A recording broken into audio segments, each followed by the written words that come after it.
வெயில் காலத்தில் கூட இது போல் ஃப்ரெஷ்ஷாக ரோஜா பூக்கள் பூக்க வைக்கிறதுக்கு எந்த ஃபெர்டிலைசர் கொடுத்துருக்குறேன்னு சொல்கிறேன். புதுசாக பார்க்குறவங்க நம்ம சேனலுக்கு சப்ஸ்கிரைப் பண்ணிக்கோங்க, லைக் கொடுங்க. இப்போ இந்த ரோஜா செடி பாருங்கள், நாட்டு ரோஜா நல்லாயிருக்கு, நல்லா ஃப்ரெஷ்ஷாக தான் இருக்கும். இது வந்து சின்ன சின்ன ரோஜா செடி இப்போ காமிச்சிது உங்களுக்கு. நாட்டு ரோஸ் பாருங்கள், இந்த பெரிய தொட்டியில் தான் வச்சுருக்கேன். இது வந்து பூக்காமல் தான் இருந்தது கொஞ்ச நாள். முன்ன பூத்து நான் வீடியோ கூட பண்ணியிருக்கேன். நாட்டு ரோஸ் நல்லா பூக்கும் இந்த செடி.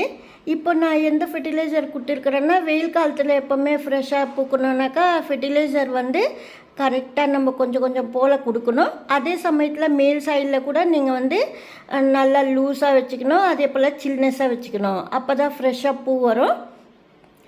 இந்த சின்ன ரோஜா செடிக்கெல்லாம் நான் இன்னும் ஃபெர்டிலைசர்லாம் கொடுக்கல. எல்லோ ரோஸ் அது பெரிய தொட்டியில் இருக்கிறது மட்டும்தான் நாட்டு ரோஸு. நான் வந்து ஏற்கனவே ஷார்ட்ஸ் பண்ணியிருப்பேன் இந்த தொட்டி வச்சு. ஏன்னா ஃபெர்டிலைசர் என்ன கொடுத்துருக்குறேன்னு சொல்கிறேன் நான். முட்டை ஓடு, வாழைப்பழம் தோல், டீ தூள், கொஞ்சமாக வேப்ப முன்னாக்கு இதெல்லாம் கலந்து அந்த சாயிலுக்குள்ளே போட்டு பள்ளம் தோண்டி உள்ளே போட்டுட்டு மண் கவர் பண்ணிவிட்டு தண்ணி ஊற்றிட்டேன். இப்போ பாருங்கள், மொட்டு கூட பக்கத்தில் கிளையில் மொட்டு வந்தது, பூவும் பக்கத்து கிளையிலையும் பூத்துடுச்சு. அந்த எருவு தான் நான் போட்டேன். கொஞ்சம் நடுவில் பூக்காமல் தான் இருந்தது. பூத்த உடனே பூ கட் பண்ணிவிட்டு இந்த எருவு கொடுத்துட்டிங்கன்னா நான் சொன்ன எருவு கண்டிப்பாக அடுக்கு பூக்கள் பூக்கும். நாட்டு ரோஸ்க்கு எப்போவுமே கொஞ்சம் அதிகமாக தான் ஃபெர்டிலைசர்லாம் கேட்டுக்கும் செடி. அதிகமாக தான் நீங்கள் போடணும்.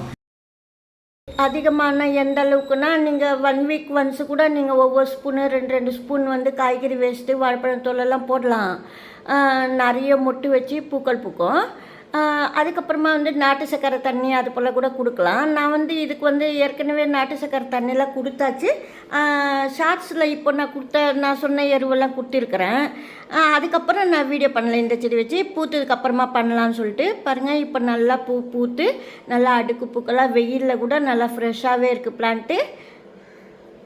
இப்போ பூத்ததுக்கப்புறமா கட் பண்ணிவிட்டு பக்கத்தில் இன்னொரு கிளையிலையும் மொட்டு இருக்குது பாருங்கள், மொட்டு வந்திருக்கு. இந்த மொட்டு கூட பூக்க போகுது. 2-3 மொட்டு அது போலலாம் நாட்டு ரோஸில் வரும். கொஞ்சம் வேப்ப முன்னாக்கு கூட நம்ம கொடுத்துக்கலாம் அப்பப்போ. வேப்ப முன்னாக்கு கொடுக்கும்போது தளிர் இல்லாத இடங்களெல்லாம் வந்து தளிர் வரும். இப்போ பிரான்ச்சஸில் தளிர் இல்லை, சில இடங்களெல்லாம் பாருங்கள், அங்கெல்லாம் வந்து தளிர் வரும்.